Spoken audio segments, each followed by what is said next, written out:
నాకేమీ వద్దండి. ఏంటి ఏమీ వద్దు అంటారనుకుంటున్నారా? లేదు, నా దగ్గర క్రీమ్స్ వాడినోళ్ళు కంపల్సరీ రివ్యూస్ అనేది నాకు పంపించండి ఒకసారి వీడియో తీసి. ఎందుకంటే నాకు చాలా అంటే చాలా అవసరం అది. ఎందుకంటే మీలాంటోళ్ళకి తెలియనోళ్ళకి ఇప్పుడు మీరెలా నా దగ్గర తీసుకున్నారో తెలియక నా మాటలు బట్టే తీసుకున్నారు. ఈ మేడం కూడా అంతే. మామూలుగా నేను సజెషన్ చేస్తేనే తీసుకున్నారు. లేకపోతే ఆవిడ ఓన్లీ ఐబ్రోస్కే వచ్చిందండి అంతకుముందు. నా మాటలను బట్టి తీసుకున్నారు. కానీ సెకండ్ టైం వచ్చేప్పటికి చాలా 20 డేస్లో నాకు తగ్గిపోయిందండి. బాగుందండి, క్లియర్గా అయింది, ఫేస్ కూడా తగ్గుతుంది, ఇంకా బాగుందండి అని చెప్తున్నారు. సేమ్ నాకైతే మీరు కూడా ఒకసారి ఎక్కడున్నా సరే మీరు వాడిన తర్వాత నాకు ఇంట్లో ఉన్నా సరే ఎక్కడున్నా సరే రివ్యూ అనేది తీసి పెట్టండి. నాకు వాట్సాప్కి వీడియో తీసి పెడితే నేను పెట్టుకుంటాను.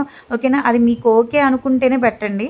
ఓకేనా? ఎందుకంటే కొంతమందికి ఇన్స్టాగ్రామ్లో ఫేస్ చూపించడం అనేది ఇష్టం ఉండదు కదా. అందుకే చాలా వరకు నేను ఇచ్చినోళ్ళకి కూడా అదే అండి, ఇన్స్టాలో ఫేస్ చూపించమని.